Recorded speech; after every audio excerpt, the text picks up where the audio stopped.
the Rippaverse is a new comic book universe that Eric July has created and is unleashing on the public here. Right, I'm trying to find a better, you know what, we don't even need that on there. And Eric July, he's been planning this for 2 years. Okay. What is he planning? An all new comic book universe made to compete with Marvel and DC. He has been, and you can watch these videos. I don't want to speak for Eric July. He is well versed and you know, has taken deep dives into all of these issues: tokenization of characters in comics, queer baiting, like a lot of things that, you know, a lot of virtue signaling publishers they think they're, what's going on with your dog? she's trying to get back. Alan. I know. As long as she doesn't start licking herself, we're good. So Eric July launched this campaign to launch his comic book, the first issue of a character named Isam, right? And he's been talking about the Rippaverse for a long time. I'm like, okay, well, you know, when that comic book is, I'll buy one. I'll check it out. I was blown away. Go to Eric July's channel at Young Rippa 59. He's launching his own comic book company. This is a guy that's like, okay, you can sit here and complain about Marvel and DC and the Marvel Cinematic Universe, and we can complain about Lucasfilm and Star Wars, or you can just do your own thing. And that's what Eric July has done. He has created this character, Isam. And what I love about it, there's 2 videos you should watch in particular. One where he talks about what his comic book company stands for, kind of a mission statement, so to speak, respect for the customer, what he plans to do with the comic, etc. And then the second video he did that's on his channel is about the first issue of Isam, which is a new character he created. And what's interesting is it's a black superhero. You know what he never uses, the word he never uses when he's describing the comic book? He never uses the word black. He just says, this is the name of the character. This is what his story is. He talks about the relationships to other characters, a little bit of world building, what the background of the character is, what's happening, this case that comes up, something, you know, a new problem to solve. You know, the video he made, the 2 videos he made gave me chills, blown away. Went to the website, and in one day, he not only did he do a crowdfund for it, he did a crowdfund where he built his own crowdfunding platform, and it funded to the tune of $1 million in one day, 1 24-hour period. Boom. Boom. What does this say? It says to me that in the zeitgeist, Eric July noticed people are done with this shit. People want something. People want to read a comic book character that tells you a story that moves you, that isn't rooted in some trying to get out some sort of message. It's just a character you can relate to because of the circumstances, because of their values, because of what their fight is and the challenges they're facing. When you watch those videos, I got chills watching them. And what's exciting about it is this is applicable to, say, other comics. It's applicable to small indie films. This can be done. You can do this. Okay. And I was just so inspired. And also, by the way, it took me like a couple, because I kept going to the site and it was just laggy, and maybe my internet's bad. But it took a while to get on there. Alan, I know you bought the comic. Yeah, I bought. In fact, when I bought, he was only at $250,000 in terms of raised money. And the thing is, I haven't bought a new comic book in years. Yeah, I haven't bought a comic book in years. So, and the thing is he did it right. A lot of it, I've noticed this, that more and more comic publishers or comic artists are using crowdfunding mainly for things like to publish. And by this, so they finish the comic book and then they print it after they go. So basically you fund the Kickstarter and then you get the comic book within a few months. It's not like you're waiting years and whatnot, right? But actually for a documentary, I'm told that, you know, we're turning around Attack of the Doc in 3 years. It's never that quick for a documentary. And in addition, we had to completely change the documentary for 2 reasons, Attack of the Doc. One, all the challenges of the pandemic. which completely changed everything. That happened right after we'd gotten a studio. The second thing was changed was G4 announced later that summer that, they're coming back. It just completely changed our approach. So we had to, anyways, it is what it is. Screening on Thursday, July 21st at San Diego Comic-Con. But a lot of comic book writers, they're creating a comic book and then they'll decide, well, how many do I need to print? I mean, you can guess, then you've got a whole bunch sitting in your living room. No, you do your Kickstarter. Hey, how many did we sold 2,000 copies. Great. We sold 2,000 copies. I need to print. Well, I'm probably going to print 2,500 copies, right? But you're not going to be stuck with a bunch of books. So I think it's an incredibly smart way of going about this. He didn't just launch the character and the comic line. He's built the infrastructure for a business. And what I love about Eric July, when you watch his live streams at Young Rippa 59, he is completely free about giving out information. He doesn't care. And I felt the same way when it comes to indie film. I'll give you the info. Go to inktip.com. Go to this website, Stage 32. Go to this, talk to this person. Doesn't matter. You still have to have the wherewithal. You still have to have the work ethic. You still have to have the follow through. You still have to be a person who keeps their word. That's how you excel, and that's why this is so important. It's got to be over $1.5 million, but $1 million, what is it at right now? The last tweet he put out, it's at 1.3. It's way higher than that. It was 1.3 this morning. That was like 7 hours ago, so who knows? Can you go to the date? Yeah. Hey, Mr. Tickle Trunk. Campaign got to 1.1 million in a 24-hour period. It currently almost sits at 1.4 million. Yeah. They're estimating that after the campaign is done, on the low end, he'll do about 2.5 mil. Yeah. So probably and it's done. The work is done. He just has to print it up and send them out.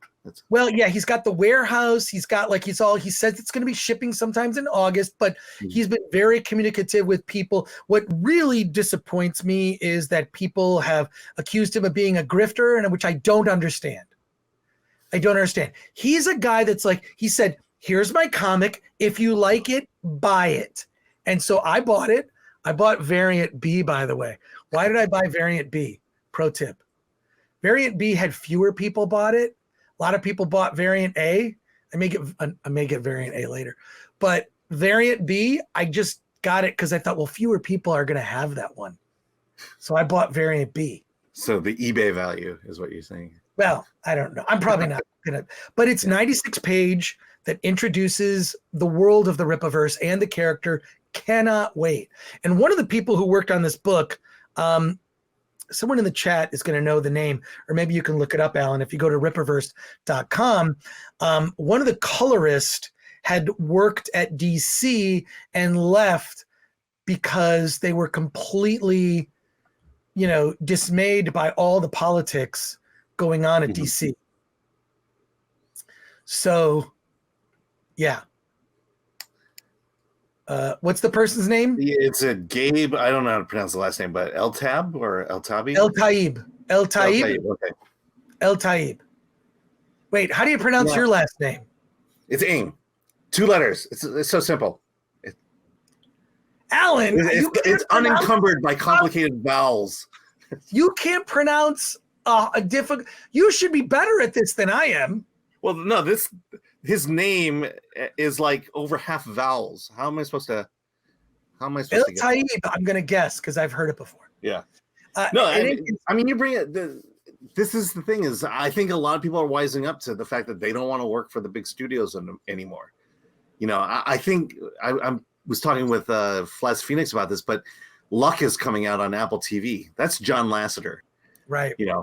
And a lot of Disney animators are flocking over to I think it's Blue Sky or Skydance, right? And wanting to work again with John Lasseter. Even Brad Burt is moving over there. Well, it's to me it's what I admire so much about Eric is not just his spirit, who he is, and who cares where he stands politically. He's declared he's a libertarian. I don't care. Tell me a good story. Tell me a good story. You know, we used to not judge people based on their politics.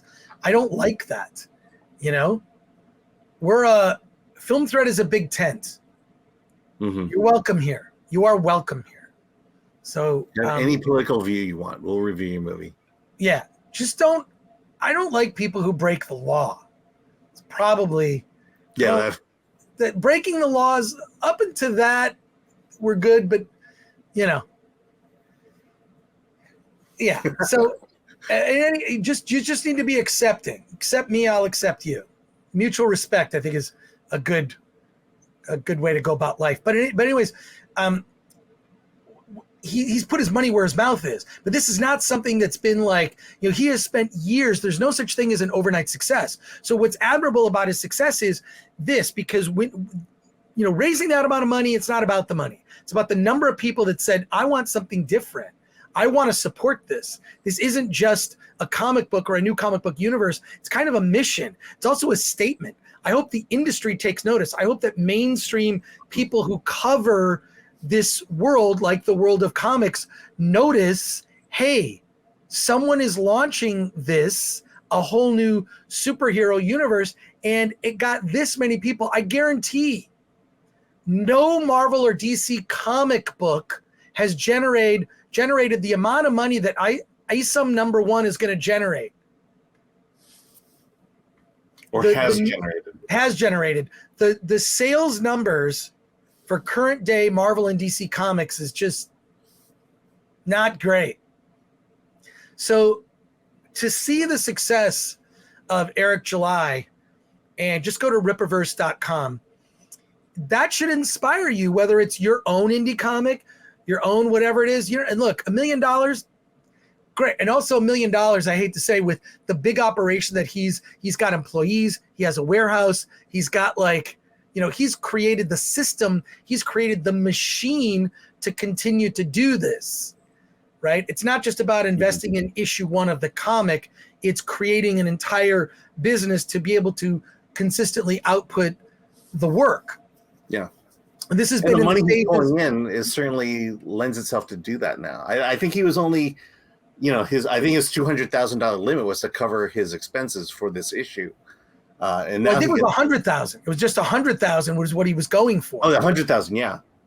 And that was just to cover the expenses he had already paid. And you know, this guy's going to be rolling in money for a while. And great. I mean, build a company. You know, rival Marvel and DC, please. It's an inspiring story that should be a reminder that something like this doesn't come from a corporation. Mm-hmm. Corporations don't make movies. Corporations don't make comic books. People do.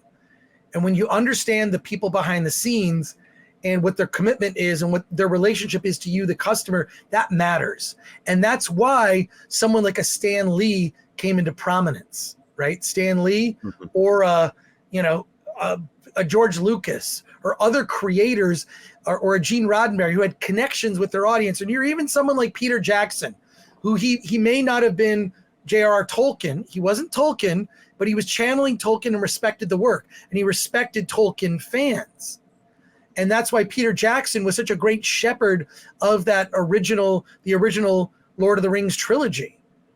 Right. And I do think it comes from a visionary at the top. And when you get away from that visionary, or a company sells to a corporation, you're getting away from that direct relationship with the customer. So bravo to Eric July. I applaud your success. Screw the haters. Don't listen to them. I'm really disappointed when you see how he was treated. And he didn't even turn around. He was called horrific names and by people on social media. It's disgusting to see when the mask falls off some of these people online, some of these anonymous trolls. You see the way he was spoken to. He didn't turn it around. He just ignored it. Just ignored it. But bravo to him. And I noticed also when I was searching Rippaverse, his wife is actually on Twitter, which at your own peril, I would say. Because Twitter's a horrible place. But she was saying that, like, you know, he's been working on this for like 7 years. This is a dream. And to see it come to fruition couldn't have happened to a nicer guy, couldn't have happened to someone who's just clearly committed to the work and to putting it in. This is someone, there's no such thing as an overnight success, and I'm happy for him. Can't wait for issue 1. Can't wait for what's coming down the line. Can't wait to go to a Rippaverse panel at a convention. You know, I will say what sold me was his mission statement video. Yes. It told me that this guy is not just putting out a comic book, but he's trying to do something more, and he has a clear vision and values to build a company that is going to rival Marvel and DC. And with that, I was all on board. It was that, and then when I saw the Isam video, I was like, oh my God. The one thing I'll say about Eric, no one's brought this up. How did he have so much restraint? Like, he didn't talk about this. It was like this secret, right? Like, he just didn't talk about it. He just said it's called the Rippaverse and it's coming. He didn't go into a whole lot of detail. So when all these details were laid out by these 2 videos that came out over the weekend, I was like, I was amazing. And then I'm on the email list, so I'll get the alerts of when it goes live. And plus the fact that he's been so humble and grateful, you know, for his success. I think that anyone that would be jealous of that is someone who is just jealous of that success. And maybe look at yourself, you know, maybe look at yourself and where you feel you could improve.